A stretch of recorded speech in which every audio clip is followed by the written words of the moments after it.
Hello, and welcome back to another episode of Fluent English Journey. I am really happy that you are here with me today.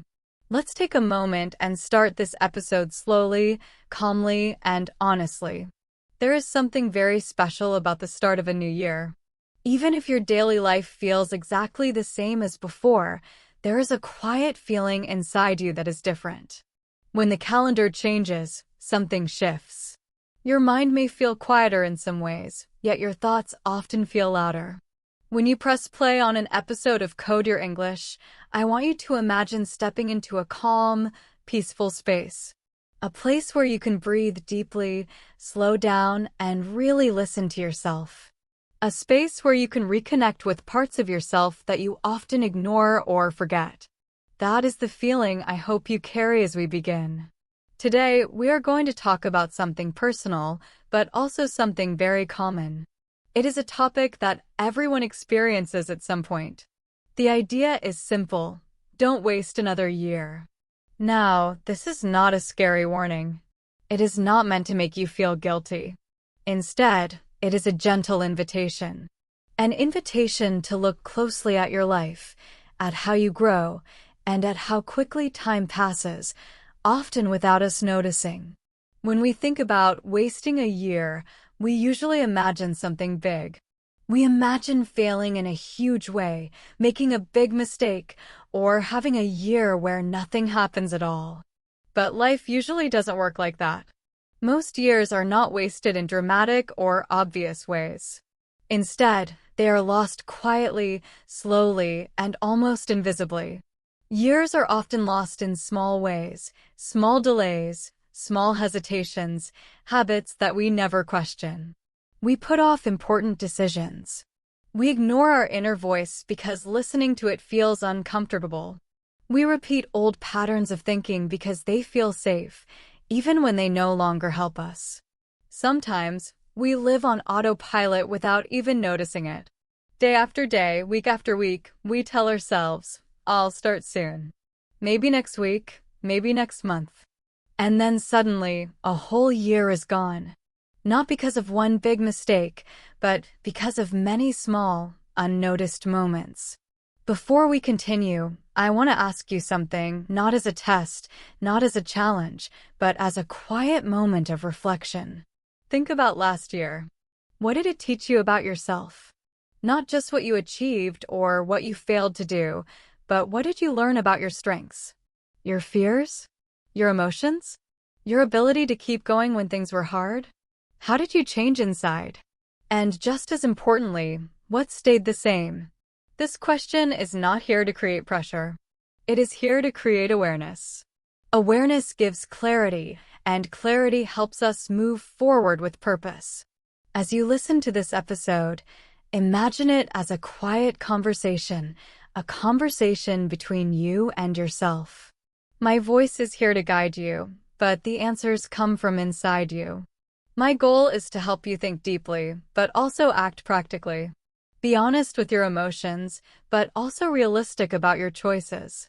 So take a slow breath. Relax your body. Settle into this moment.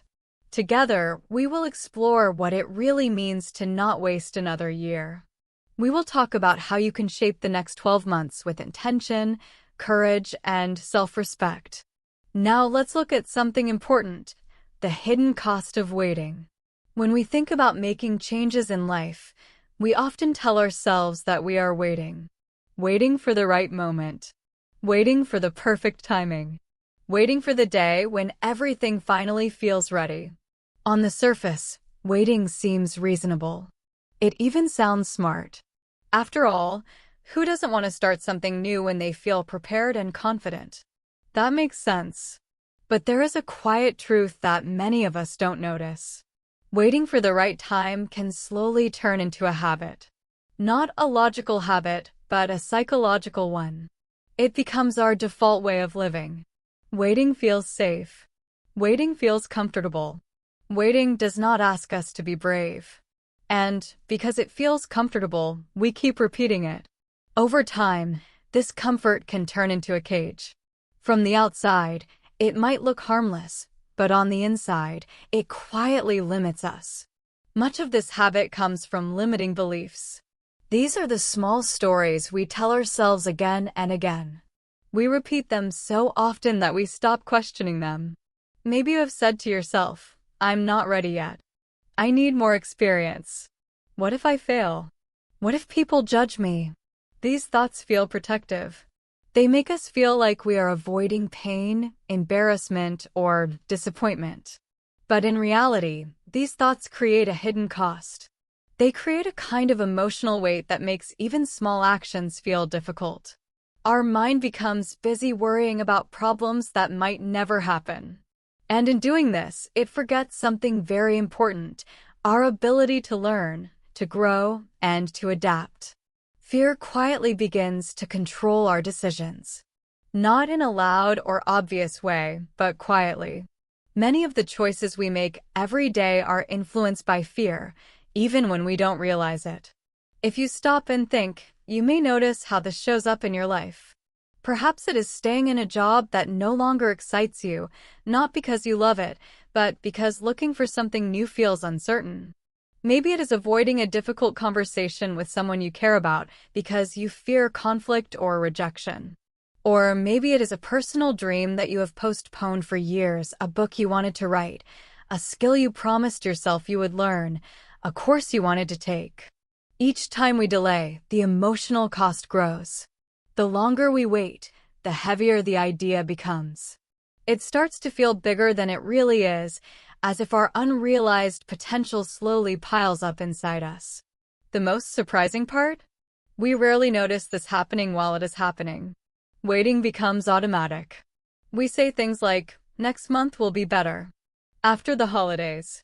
When life calms down. When I feel more confident."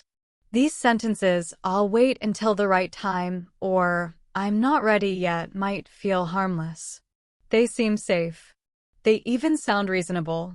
But take a quiet moment and think, how many months of your life quietly disappeared while you were saying these words to yourself? How many opportunities passed by while you were waiting for a moment that never really came? Here's a deeper question to consider. How much of what you do each day comes from clear, intentional choices? And how much comes from habit, from doing things automatically without thinking? When you reflect honestly, you may start to notice the hidden cost of waiting. Waiting doesn't just slow down your progress. Waiting slowly changes how you see yourself. Every postponed decision sends a quiet message to your mind: change is dangerous. Taking risks is unsafe. Dreams can wait forever. But deep down, you know that is not true. Time keeps moving forward, whether we feel ready or not. The days pass. The weeks pass. The months pass. The years pass. So the real question is, do you move along with time, or do you let time move on without you? Let me ask you something, not to pressure you, not to judge you, but to help you look inside yourself with honesty. What part of your life have you been quietly postponing, even though you know it matters? What would happen if you stopped waiting for the perfect moment? What if you allowed yourself to start, even imperfectly, right now? You may discover something important. You may realize that the cost of waiting has been far higher than the cost of trying.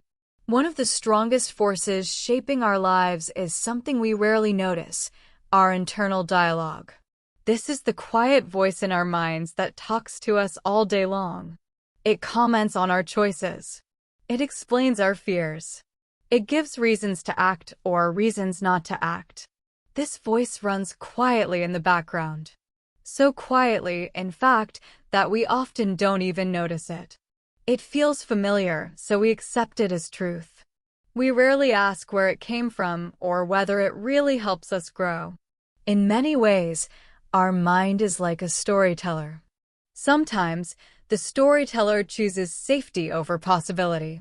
It creates excuses to protect us. It points out dangers to keep us cautious. It whispers warnings that sound like wisdom, but often come from fear. This internal dialogue can be subtle. You may hear thoughts like, "It's not the right time. I'll try later. I'm not the kind of person who succeeds at that."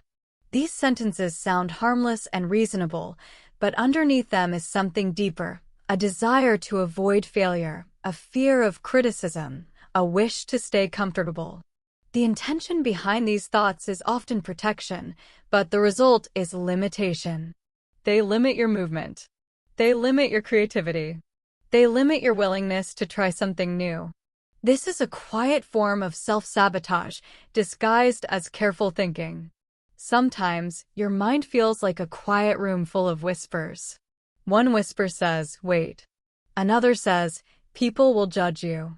Another says, you need more time, more skill, more perfection. If you are not aware, these whispers blend together and begin to sound like your own voice. When that happens, it becomes hard to see the truth. You are not always responding to reality. You are responding to old patterns in your mind. These patterns may have formed years ago. They may no longer match who you are today or who you want to become. Many of these patterns start early in life. They are shaped by past experiences, by culture, by moments when you felt hurt, embarrassed, or unsafe. For example, if you once failed at something important, your mind may have created a rule. Don't try again unless you are completely ready. If someone once criticized you strongly, your mind may have decided it's safer to stay quiet. It's safer not to take risks. Over time, these rules become automatic. They work below the surface, guiding your choices without you even noticing. Psychologists call these mental shortcuts. Sometimes they help us, but often they keep us stuck in old emotional places. The challenge and the opportunity is to notice these patterns before they control your actions. Mindfulness is not only about slow breathing or feeling calm. It is about listening to your thoughts. When a familiar excuse appears, can you pause and ask, is this thought protecting me or is it limiting me? When a harsh idea appears, like I'm not good enough or people will judge me, can you step back and watch it? Can you see it like a cloud passing in the sky, not as a permanent truth carved in stone? When you begin to notice your internal dialogue, something powerful happens. You create space. Space between the thought and your reaction. Space between fear and action. And in that space, you gain freedom. You gain the ability to choose. You can decide whether the whisper deserves your attention or whether it is just an old echo from a past version of yourself. This awareness does not happen overnight. It takes patience and practice. But this awareness is the key to breaking patterns that have quietly shaped your life for many years. So pause for a moment and think. What is your mind whispering to you these days? Are these quiet thoughts helping you grow, or are they feeding fear? Are they pushing you forward or keeping you safe, but stuck in the same place? You may start to realize something very important. Many of your thoughts are not facts. They are habits. They are old mental routines that you have repeated for a long time. And once you see them clearly, you can begin to change them. You can change the conversation inside your own mind. And that change, more than anything else, is the beginning of real transformation. It is the start of a year you will not waste. Let's talk about momentum versus stagnation and why action matters more than perfection. One of the biggest misunderstandings we carry into adult life is the belief that we must feel completely ready before we take action. We think preparation comes first, then confidence, and only after that action. But real life rarely works that way. More often, confidence comes after action, not before it. When you compare momentum and stagnation, the difference is clear. Small, imperfect actions create movement. Waiting creates stillness. And stillness, over time, turns into feeling stuck. You do not need a perfect plan to begin. You do not need everything figured out. You need one small step. A step that is simple enough that your mind cannot easily stop you, but meaningful enough to change your energy. There is a reason this works. When you take even a tiny action towards something you want, your brain notices. It begins to see you differently. It starts to see you as someone who is moving, someone who is capable, someone who is not stuck. This creates resilience, the ability to continue, to adjust, to keep going even when things are difficult. Action creates more action. Movement creates more movement. The more you move, the easier it becomes to keep moving. Stagnation works the opposite way. The longer you wait, the heavier everything feels. Tasks grow bigger in your mind. Fear grows stronger. Your belief in yourself becomes weaker. Waiting may feel safe, but it slowly drains your inner strength. You can see this in everyday life. Think about learning a language, maybe English. If you wait for perfection, you may never speak. You may fear making mistakes. You may stay silent. But the people who improve the fastest are not perfect speakers. They speak even when they feel uncomfortable. They make mistakes. They forget words. They say things incorrectly. And they keep speaking anyway. Because of that, they build momentum. Each conversation makes the next one easier. Each mistake becomes useful information, not a source of shame. Slowly, they become fluent, not just in the language, but in confidence. The same idea applies to habits. Maybe you want to read more, exercise, meditate, or wake up earlier. If you wait for motivation, you may wait forever.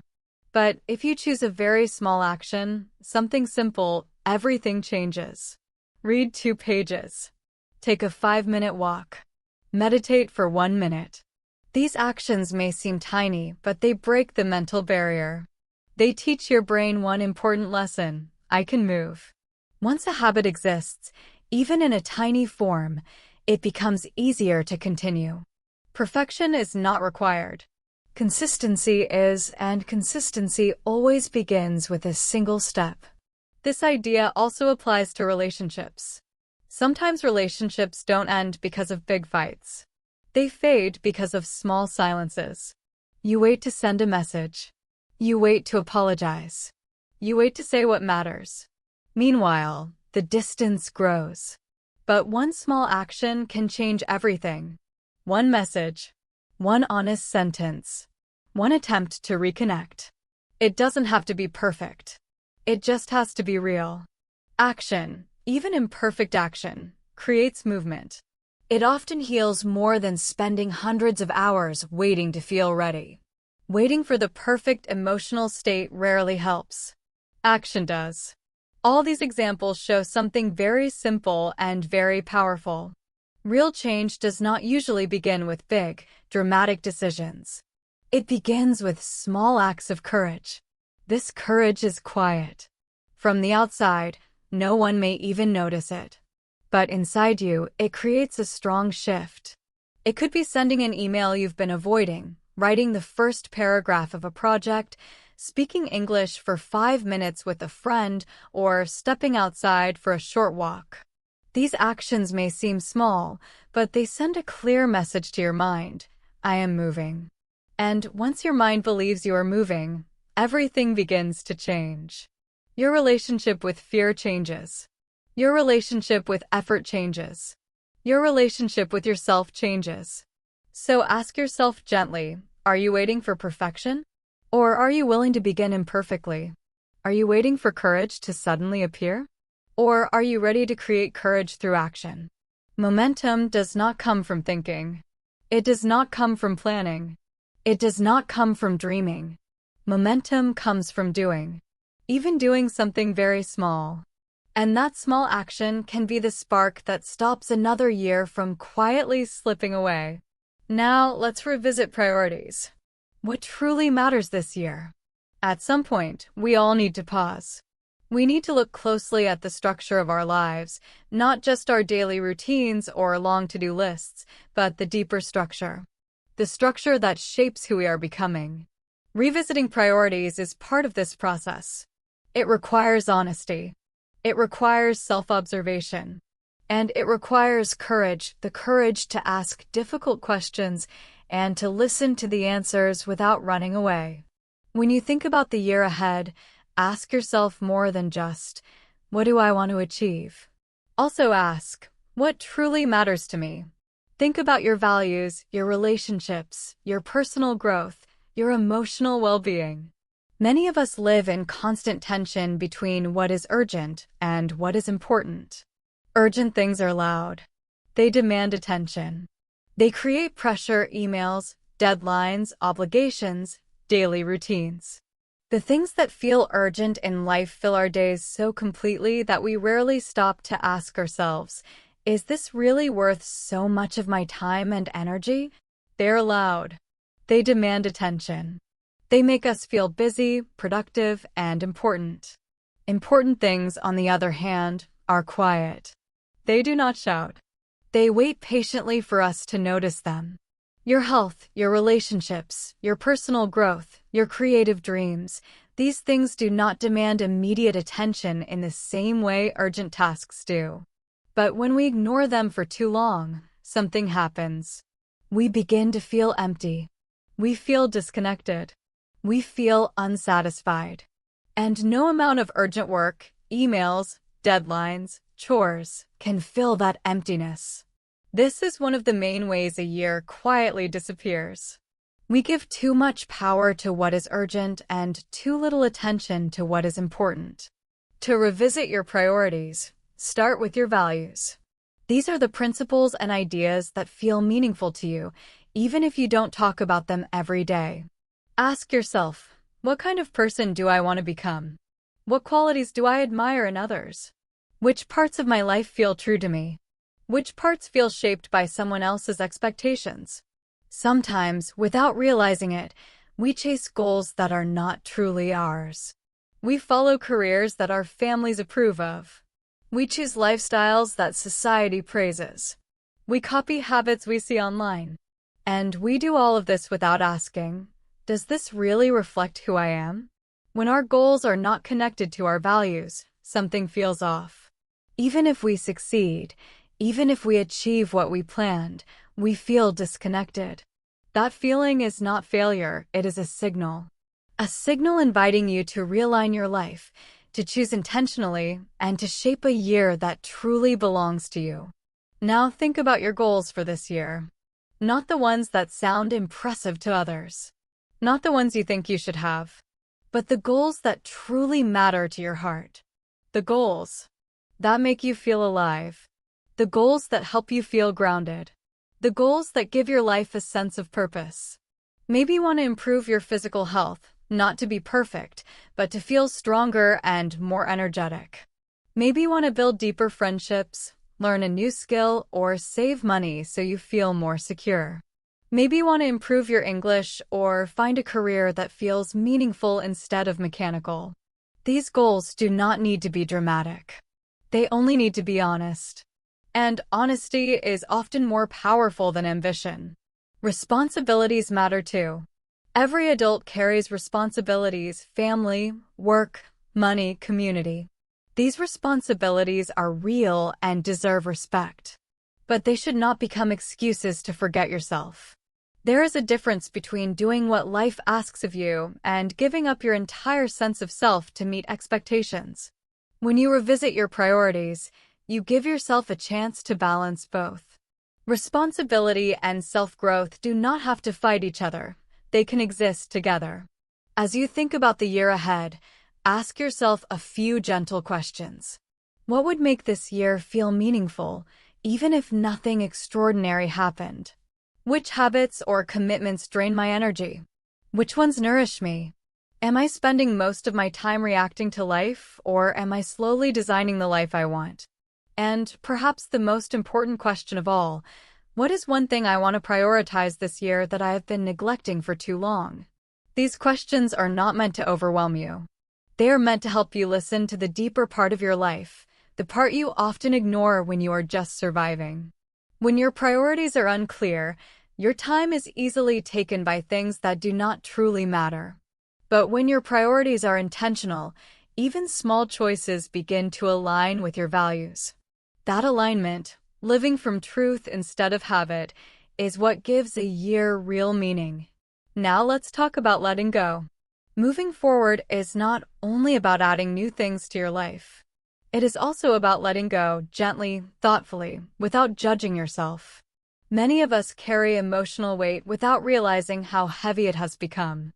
Old dreams that once excited us, but no longer reflect who we are today. Obligations we accepted long ago out of habit or pressure. Identities we created to feel safe, accepted, or admired, even if they no longer match our true selves.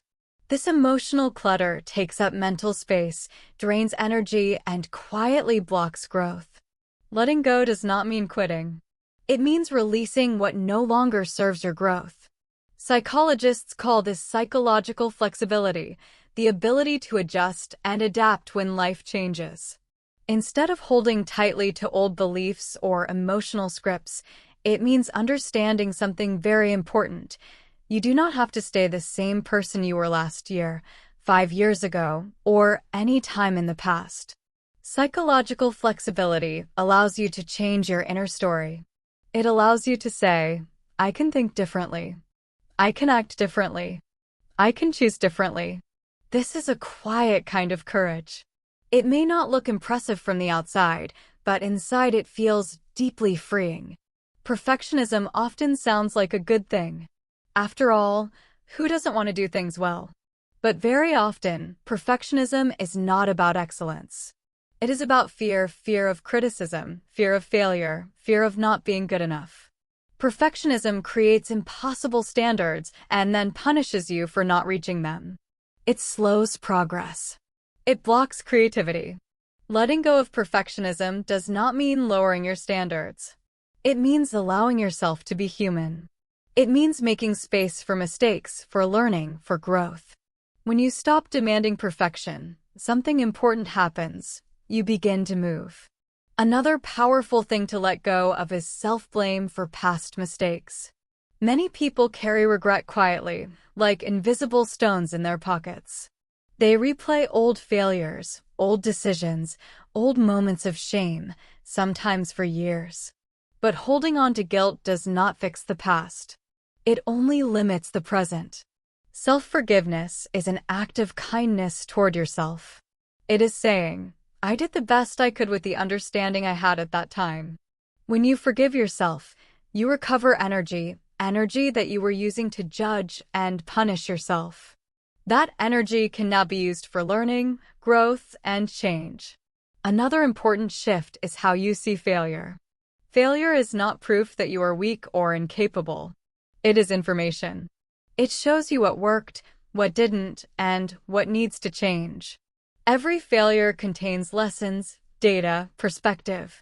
When your mindset becomes more flexible, you begin to see failure clearly. It is not the opposite of success. It is part of the path. When you stop believing that failure defines you, you gain freedom. Freedom to try again and again without the heavy emotional weight that once held you back. Letting go is not dramatic. It is gentle. It is like opening your hand after holding something tightly for too long. It is saying goodbye to older versions of yourself, versions that belong to a different season of your life. And when you release those old layers, you create space. Space for new priorities. Space for new strength. Space for new possibilities. Space for deeper self-respect. You stop pulling the past into the future. Instead, you allow the future to unfold with clarity. So take a quiet moment and reflect. What in your life feels heavy because it no longer fits who you are becoming? What belief, habit, or identity have you outgrown but still hold on to?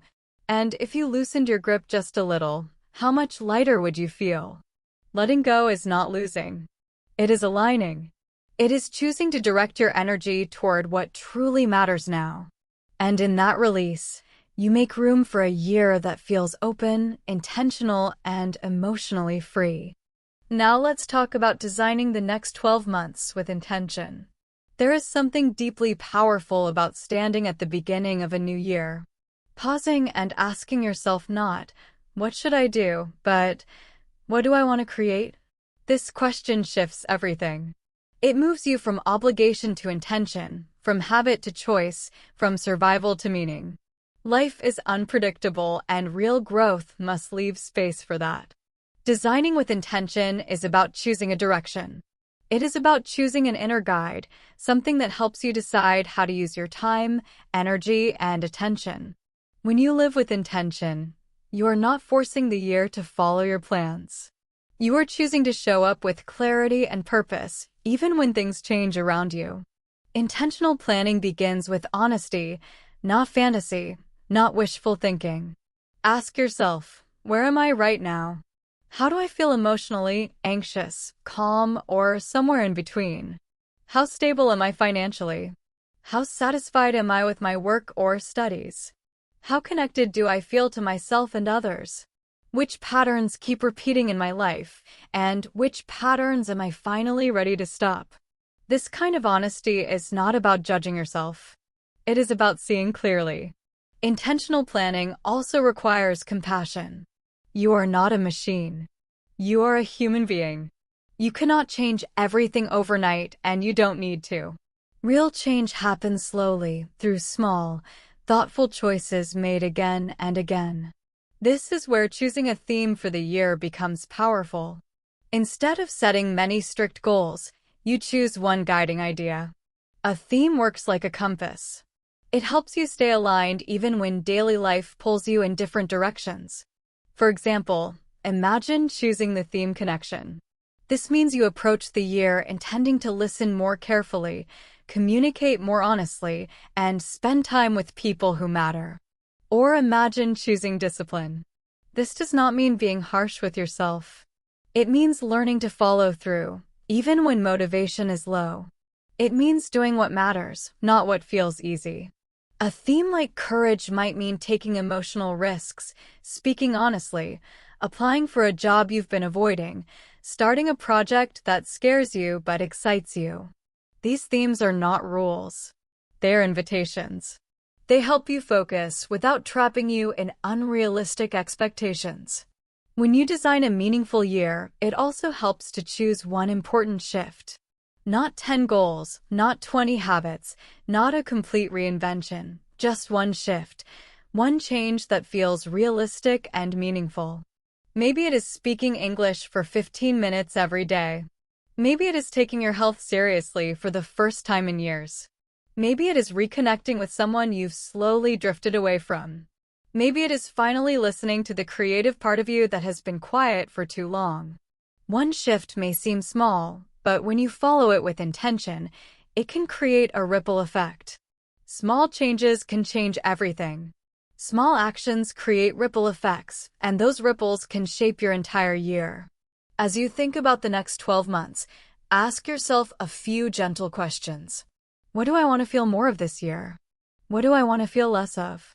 Which personal qualities do I want to strengthen? Patience, confidence, calm, courage? Which relationships need more attention, and which ones need healthier boundaries? What kinds of experiences do I want to invite into my life? And perhaps the most powerful question of all, if I live this year with intention instead of habit, how different would my life look at the end of it? Designing your year with intention does not require perfection. It is a quiet practice, a way of checking in with yourself, a way of keeping your inner compass aligned. Even when life becomes uncertain, even when plans change, even when anxiety rises, you cannot control everything around you. Life will surprise you. Plans will shift. Some things will be out of your hands. But you can always choose how you show up. And those choices, small, consistent, and honest, are what shape a meaningful year. So take a quiet moment. Slow down. Breathe. Choose a theme. Choose a direction. Choose one small shift that truly matters. When you do this, you step into the new year differently, not with pressure, but with presence, not with fear, but with clarity, not just with plans, but with purpose.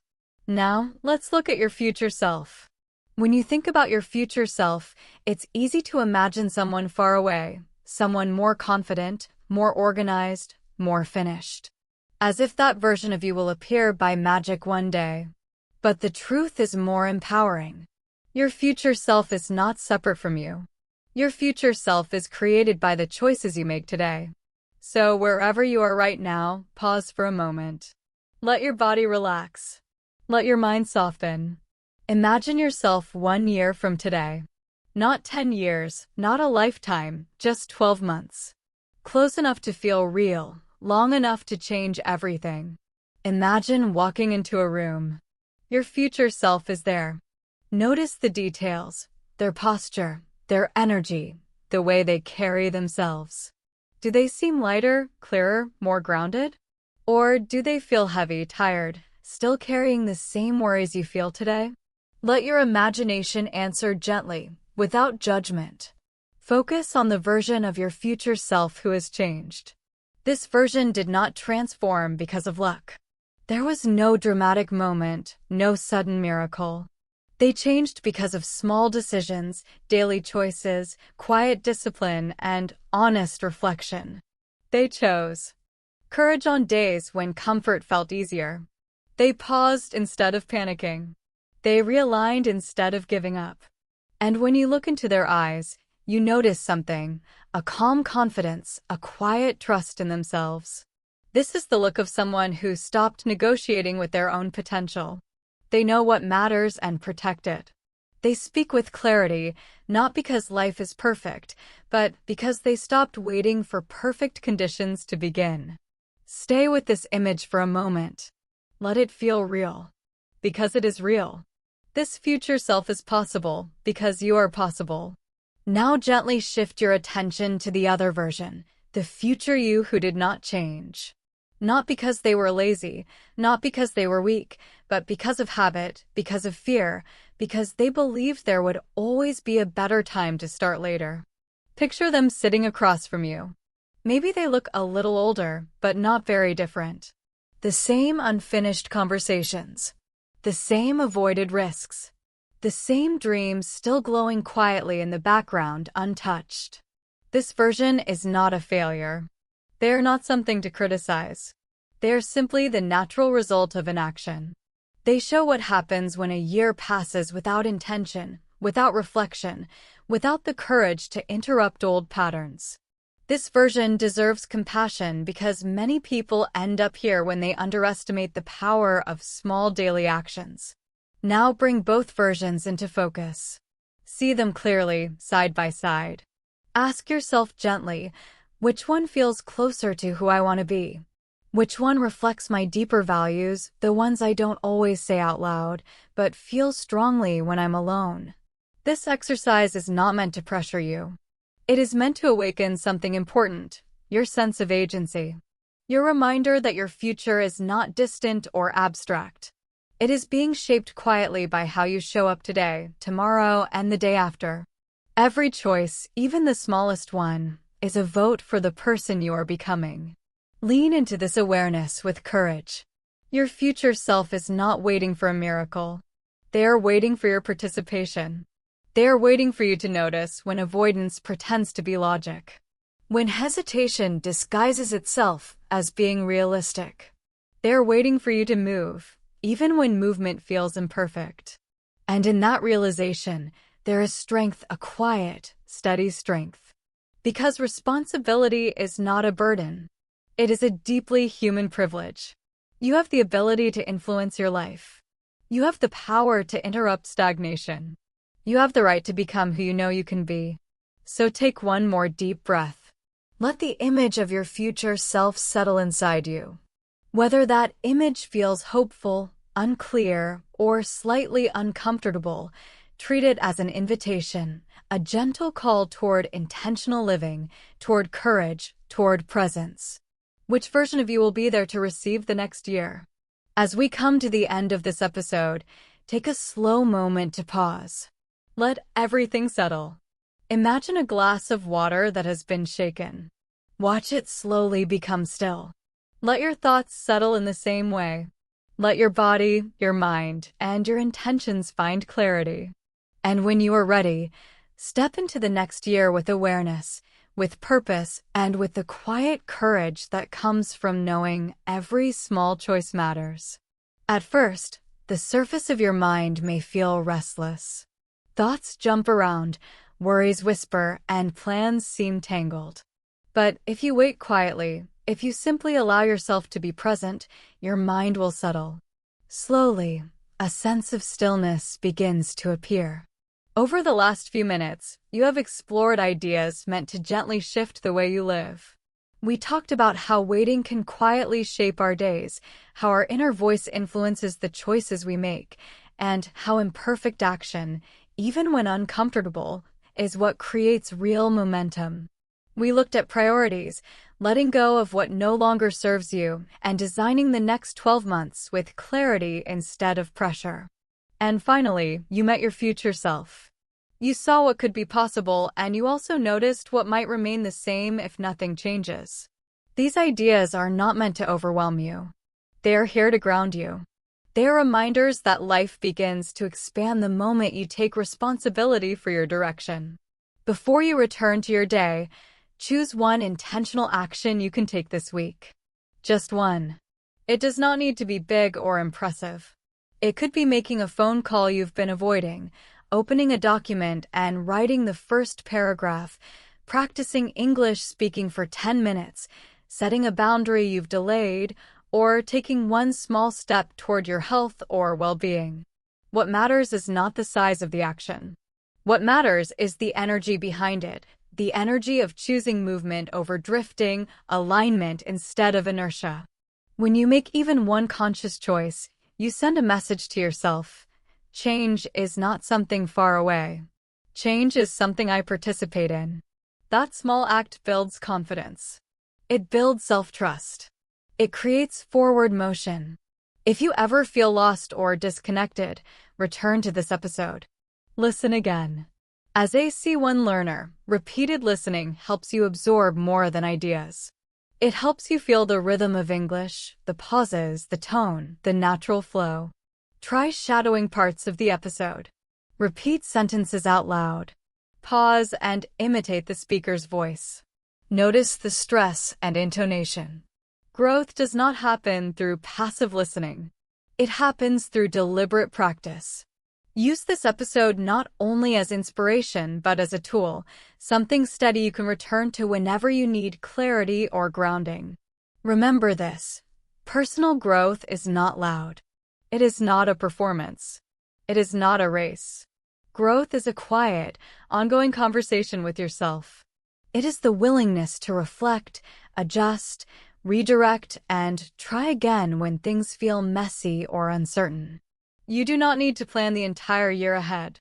You only need to stay connected to the next step, the next choice, the next honest moment, the next opportunity to act instead of retreat. Growth is built through these small moments, one after another, slowly shaping a life that feels more intentional and more aligned with who you truly are. As you step back into your day, carry one final thought with you. When doubt appears, when hesitation takes over, when fear whispers, remember this: your next year begins with your next choice. Make it count. Many of us pause at this time of year, sometimes without even noticing it. We reflect on our lives. We think about what we did, what we avoided, what we promised ourselves, and what we still want to change. The new year does not magically fix anything, but it creates a moment where reflection feels natural. In January, motivation often appears suddenly. People talk about goals and fresh starts.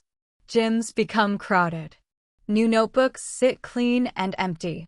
You hear phrases like, "This year will be different." But interestingly, nothing external has truly changed. We are still the same people, with the same habits, strengths, and weaknesses. Yet emotionally, something shifts. The idea of a fresh start gives us permission to hope again. It allows us to believe that change is possible, even if we failed before. But this motivation is not always comfortable. Along with hope, there is pressure. Along with excitement, there is fear. We want to grow, but we are afraid of repeating old patterns. This is why intention matters more than motivation. Motivation comes and goes. Intention stays. Many people begin the year carrying quiet questions inside themselves. What if I try again and fail again? What if I don't have enough discipline? What if I am asking too much of myself? These thoughts are not always loud or clear. Sometimes they sit quietly in the background. But even when we don't notice them, they influence how we feel and how we act. Expectations play a big role here. At the start of a new year, we are not only dreaming about the future, we are also judging ourselves. We compare who we are now with who we think we should be. We imagine a future version of ourselves who is more confident, more focused, more successful. This image can be motivating, but it can also feel heavy. So pause for a moment and ask yourself honestly, do I feel hopeful right now, or do I feel pressured to change as fast as possible? This mix of emotions, hope, motivation, fear, pressure, is very human, and you are not alone in feeling it. All around the world, people are experiencing the same thing. Some are writing long lists of resolutions. Others are thinking quietly, I just want to do a little better than last year. And some are already telling themselves not to expect too much, because disappointment feels familiar. Wherever you are emotionally, it is okay.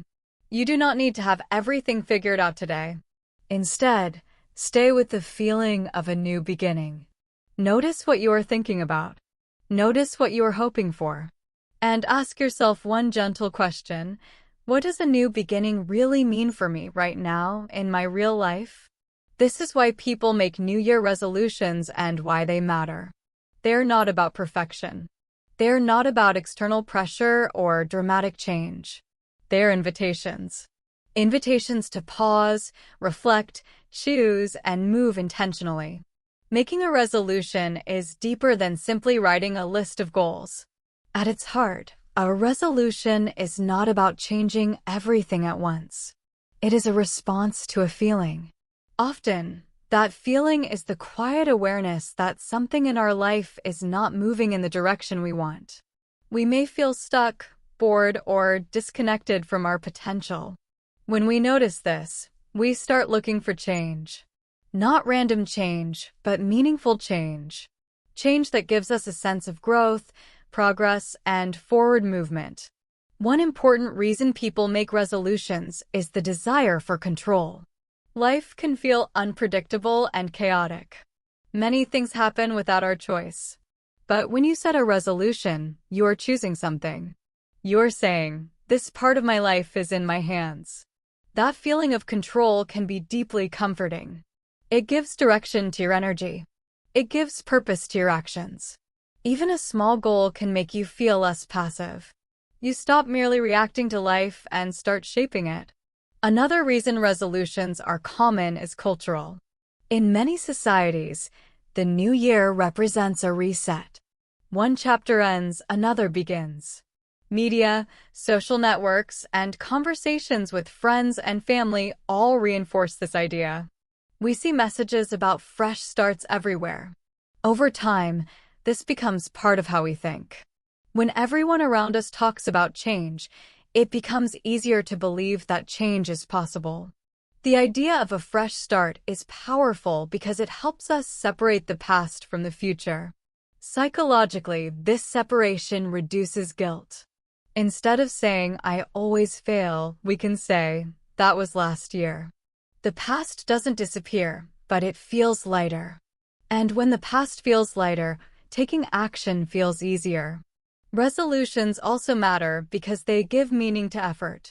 Without intention, days can feel repetitive and empty. When you set a resolution, even a simple one, you give yourself a reason to try. That reason might be health, confidence, learning, or personal growth.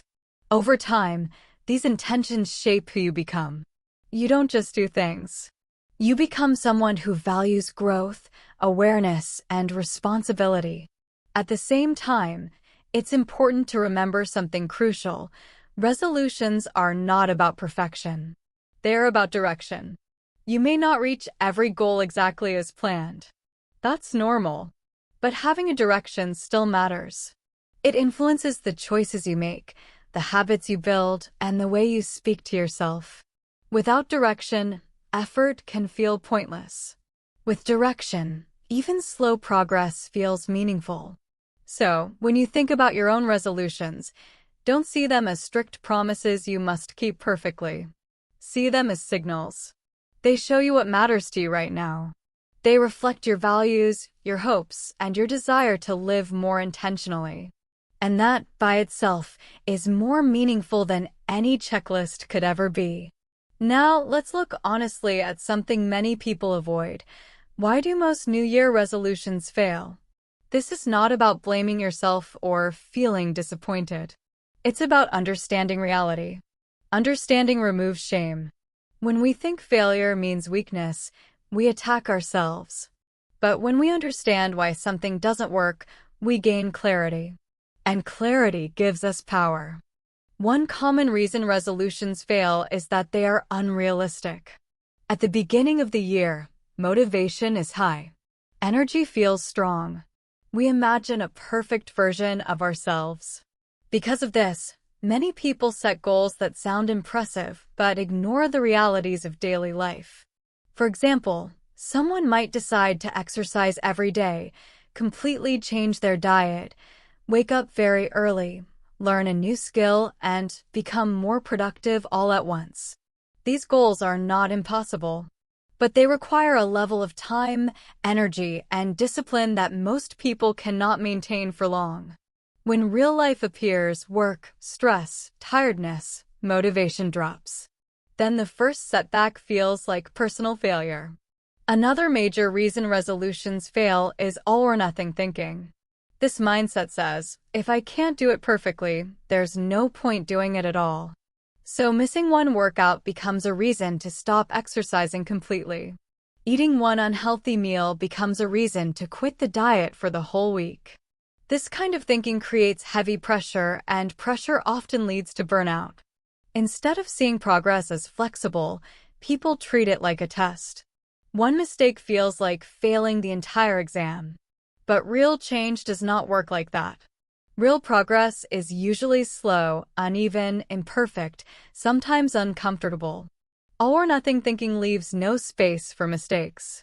But mistakes are a natural part of learning and growth.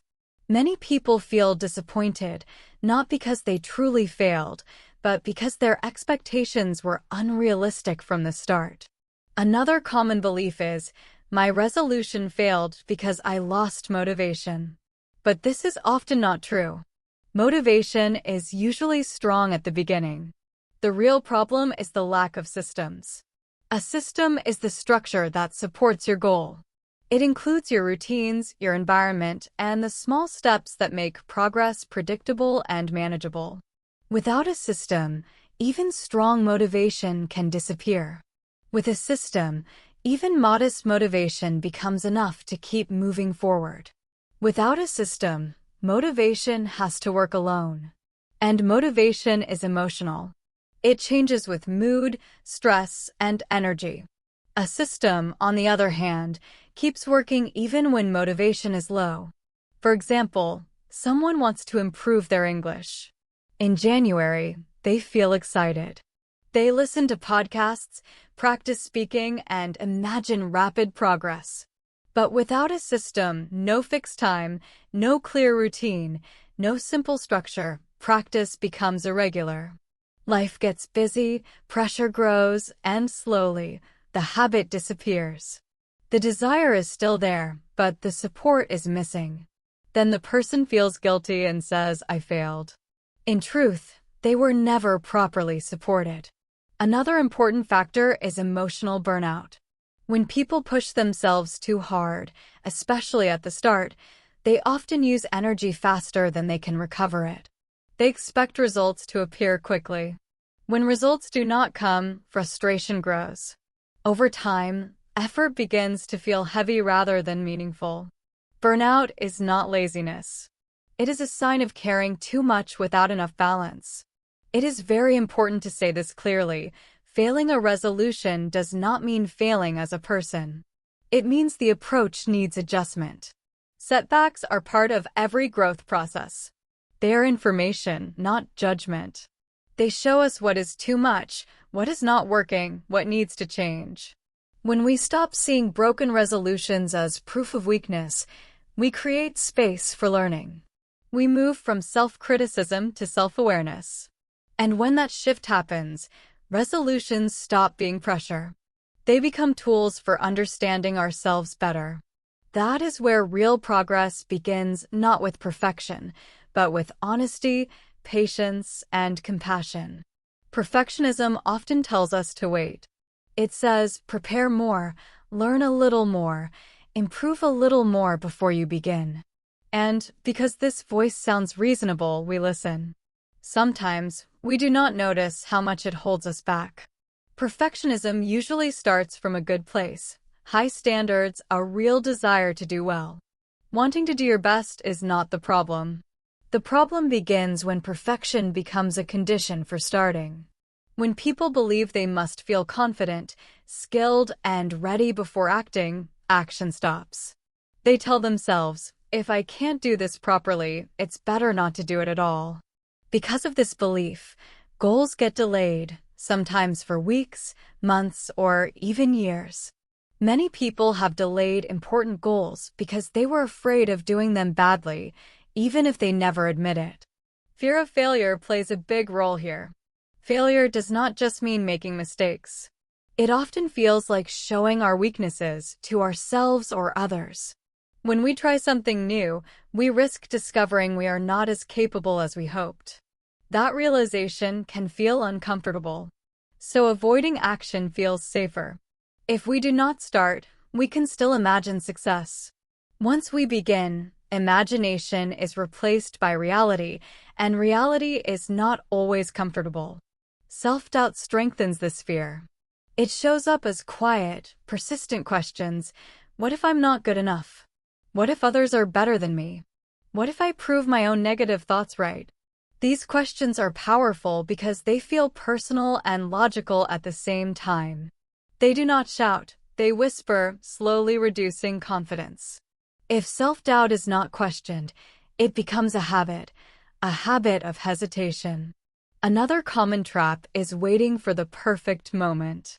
People say, I'll start when I have more time, more energy, more confidence, when I know more. The truth is, the perfect moment almost never arrives. Life stays busy, unpredictable, messy. If we wait for ideal conditions, we often wait forever. Most progress happens in imperfect moments, tired evenings, busy mornings, uncertain situations. Comparison feeds perfectionism and self-doubt as well. We live in a world where we constantly see other people's results, but rarely their struggles. When we compare our beginning to someone else's middle or end, we create unfair pressure. Our own progress feels small or meaningless, even when it is real. Over time, this leads to discouragement and emotional distance from our goals. When we look honestly at this, perfectionism and self-doubt are not signs of weakness, they are signs of caring deeply. But when they control our actions, they stop growth instead of supporting it. If we believed that progress mattered more than performance, we would act differently. If we accepted that mistakes are part of learning, we would move forward with less fear. Imagine what could change if you allowed yourself to start before you felt ready. If you accepted that your first attempt does not define your potential, it only begins the process. Conditional thinking can help. If I start imperfectly, I can still improve. If I make mistakes, I can learn from them. These thoughts do not remove fear completely, but they reduce its power. The real danger of perfectionism and self-doubt is not failure. It is silence. It is inaction. When nothing happens, nothing changes. But when you act, even with uncertainty, you create movement. And movement, over time, builds confidence. Not loud confidence, but quiet confidence, the kind that comes from experience. At this point, it helps to step back and look at resolutions differently. Instead of asking only what do I want to do this year, ask who am I becoming? Goals focus on actions and results. Identity focuses on mindset, values, and long-term direction. When resolutions are only about doing, they often feel heavy and temporary. When connected to identity, they begin to feel meaningful and lasting. Many people set goals like, I want to exercise more, I want to learn English, I want to be more productive. These goals describe actions, but they do not describe identity. Now, imagine a small shift. Instead of only saying, I want to exercise, you begin to see yourself as a person who takes care of their health. Instead of saying, I want to learn English, you start to see yourself as a learner who practices regularly. Instead of saying, I want to be productive, you see yourself as someone who values focus and responsibility. When identity changes, behavior follows naturally. Identity works like a compass. It does not push aggressively, it guides quietly.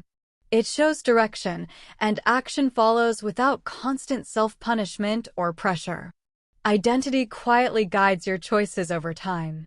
Small actions play a powerful role in shaping who you become.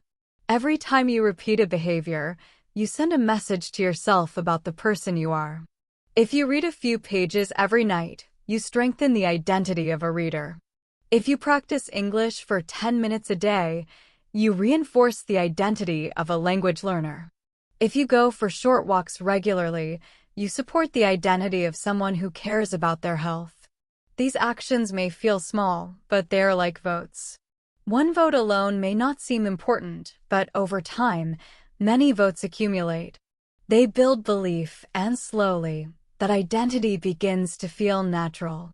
You may even notice, after months of consistent action, that it no longer feels like effort. This is who I am now. Motivation is no longer the main driver. The behavior matches your self-image.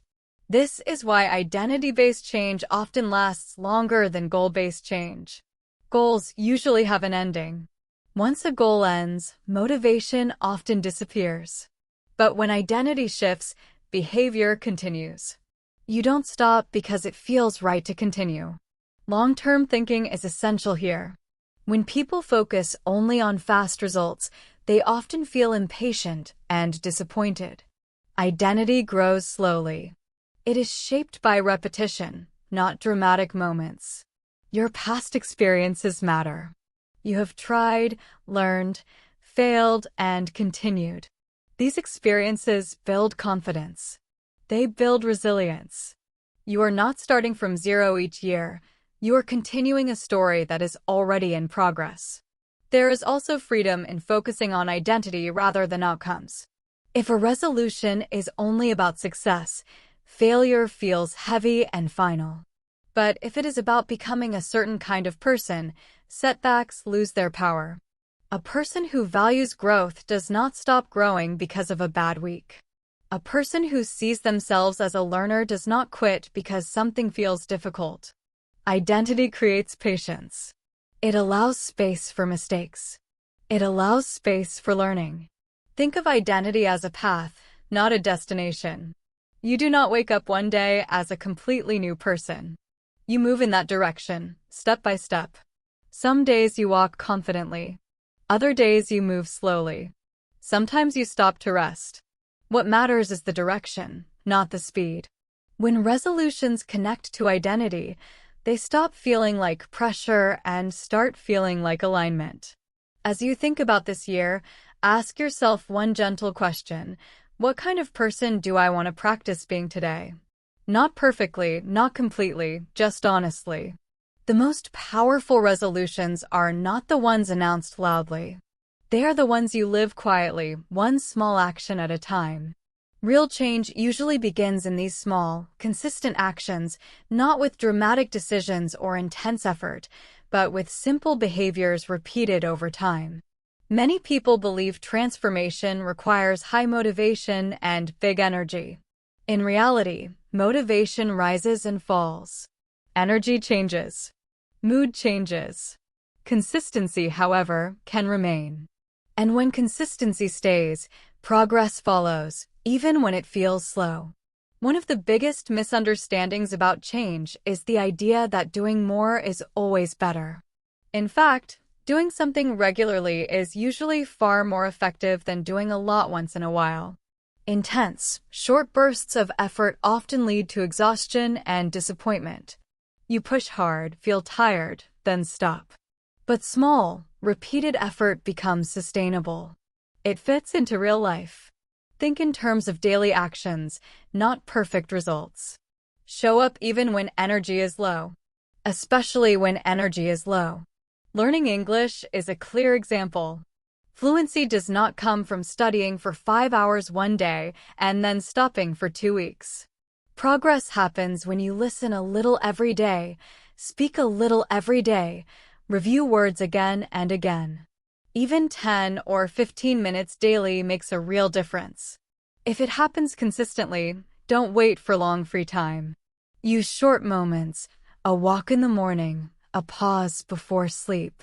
Over weeks and months, these small minutes quietly turn into real ability. The same principle applies to health habits. Many people begin the year with intense plans, strict diets, long workouts, sudden lifestyle changes. Motivation feels strong at first, but body and mind need time to adapt. Extreme habits rarely last. Instead, start small. Walk a little every day. Drink more water. Sleep a bit earlier. These small actions may not look impressive, but they build something essential: trust in yourself. Self-trust is crucial for long-term change. Daily routines work the same way. You don't need to redesign your entire life to feel more focused or organized. Begin with one simple habit. Wake up at the same time, write for 5 minutes, plan tomorrow the night before. Routines reduce mental pressure because they remove unnecessary decisions. When something becomes a habit, you don't argue with yourself daily, you simply do it. Time is essential here. In the beginning, progress often feels invisible. You practice, you repeat, you show up, but results aren't clear. This stage is frustrating, and many quit here. Slow progress is not wasted. It builds a foundation, just like learning a language or strengthening muscles. Improvement often appears after consistency has already done its quiet work. Be patient. Let time support you instead of rushing against it. A few gentle reminders. Start smaller than you think you need to. Make habits so simple they almost feel too easy. Focus on showing up, not doing it perfectly. If you miss a day, return the next day without guilt. Progress is not broken by one mistake, it is broken by stopping completely. Consistency is not about strictness, it is about kindness, the kindness to continue. After a few months, you may be surprised, not because everything changed suddenly, but because something steady has been growing. Confidence grows when actions repeat. Over time, small choices quietly shape a life aligned with the person you are becoming. Skills grow when practice continues. Identity grows when habits become part of daily life. Small, consistent actions may feel quiet, but their impact is powerful and long-lasting. Real growth comes from redefining failure, from falling, learning, and continuing. Let's pause and look closely at one word that carries a lot of emotional weight: failure. For many people, failure feels final, personal, and painful. It is often tied to shame and self-judgment. When a plan doesn't work, we don't think, "This plan failed." We think, "I failed." But this way of thinking is not only heavy, it's also inaccurate. If we want lasting change, we need to redefine failure. Instead of seeing failure as an ending, we can see it as feedback. Feedback tells us what happened, not who we are. When something doesn't work, it gives information: what was unrealistic, what was missing, what needs adjustment. For example, if you plan to study English every morning but stop after a week, it doesn't mean you lack discipline. It may simply mean mornings aren't the right time for you. That experience is not defeat. It is data. Many people quit not because they failed, but because they interpret failure too strongly. One missed session becomes a reason to stop completely. One difficult week becomes proof that change is impossible. But what if stopping didn't mean failing? What if it simply meant pausing, adjusting, and continuing in a different way? When you change how you see failure, you make space for learning, resilience, and steady progress. Real progress is rarely a straight line. It includes breaks. It includes slow days. It includes stopping and starting again. One of the most important skills in personal growth is the ability to restart without guilt. Guilt often appears when our expectations are too rigid. We tell ourselves, I should be better. I should be faster. I should be more consistent. When life doesn't match those expectations, guilt fills the gap. But guilt rarely helps. Most often, it leads to avoidance. We feel bad, so we stop trying. What if we replaced guilt with curiosity? Instead of asking, what's wrong with me, we could ask, what can I change next time? That small shift changes everything. Imagine two people who both pause in a goal. The first person decides stopping means weakness. They feel ashamed and give up. The second person accepts the pause. They reflect calmly, restart with a simpler plan, and continue. Over time, the second person becomes stronger, not because they never fall, but because they always return. This is resilience. Resilience is not the absence of failure, it is the ability to continue after failure. A helpful way to build this mindset is through conditional thinking. If I treat mistakes as lessons, I can improve. If I allow myself to restart, I don't lose progress. If I stop judging myself, I create space for growth. These ideas sound simple, but they are powerful when practiced regularly.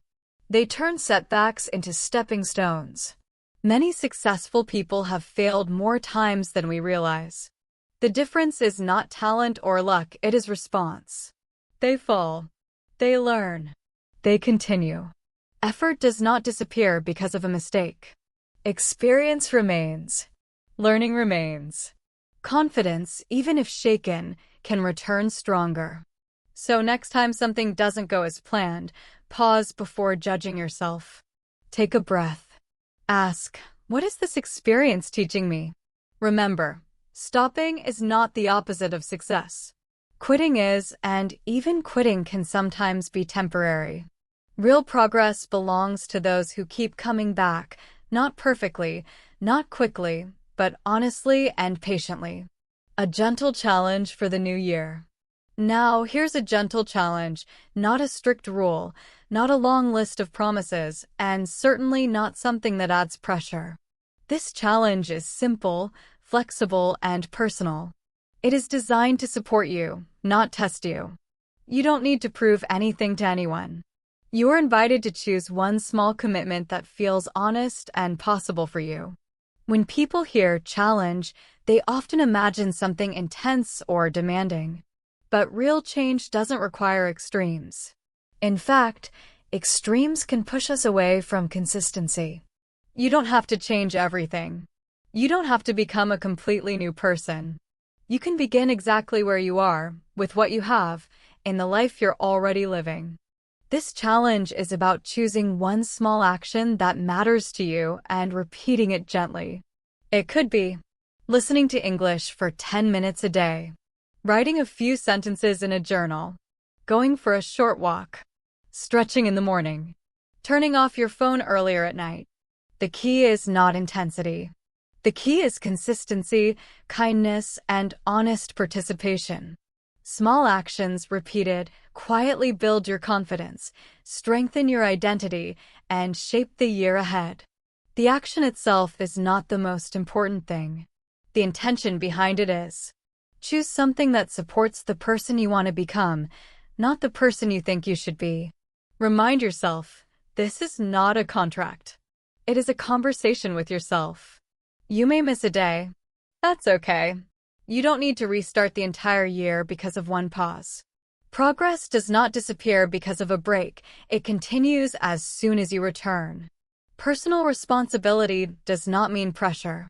It means awareness and choice.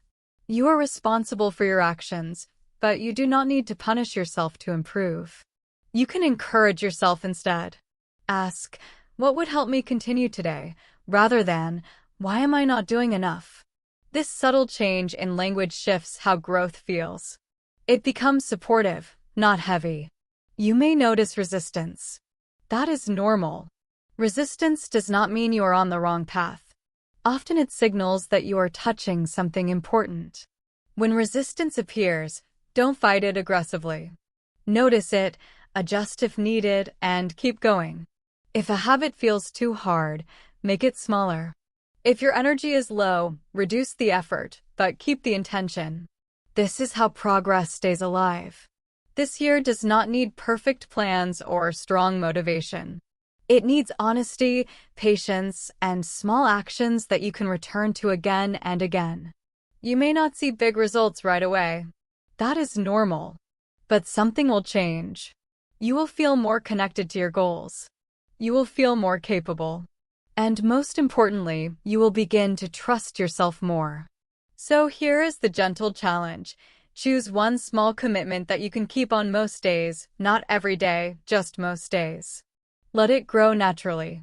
You don't need to rush or push. You can start today, slowly and without perfection. Just begin. Let consistency do the rest.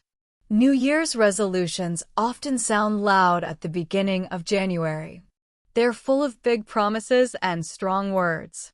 But real change is usually quiet. It does not announce itself. It grows in small moments, repeated over time. That is why progress matters more than promises. Promises are emotional. Progress is practical. Most importantly, progress is real. Progress requires patience, not the kind that waits without action, but the kind that continues without panic. Many people quit because they expect results too quickly. When improvement doesn't appear fast enough, doubt enters. Trust begins to fade. But meaningful change takes time. Skills grow slowly. Confidence is built through experience. Habits strengthen through repetition. When you accept this natural rhythm, you stop fighting time and start working with it. Self-trust plays a powerful role in long-term change. Trust grows when you keep small promises to yourself, not perfect promises, realistic ones. Each time you show up, even in a small way, you strengthen the belief that you can rely on yourself. And when you trust yourself, motivation becomes less important. You move forward not because you feel excited every day, but because you know who you are becoming. Remember this. Your path does not need to look like anyone else's. Progress is personal. Some weeks will feel strong and focused. Other weeks will feel slow or uncertain. That does not mean you are moving backward, it means you are human. Long-term change is not about avoiding difficult moments, it is about staying connected to your intention during them. Shift your attention away from big promises and towards small actions. Ask yourself this simple question often: what is one small thing I can do today that supports my growth? This question removes pressure. It invites responsibility. It keeps you present instead of overwhelmed by the future. You do not need to be perfect to move forward. You do not need to feel confident every day. You only need to be honest with yourself and patient with the process over time. These qualities create stability, and stability allows growth to last. Before we close, take a quiet moment. Do not think about everything you want to achieve. Instead, think about who you want to become through your actions, habits, and choices. Here is the final question to carry with you gently and without pressure. What kind of person do you want to be this year? Not perfectly, but honestly. Thank you for spending this time with me on Fluent English Journey. Keep moving forward, one small step at a time.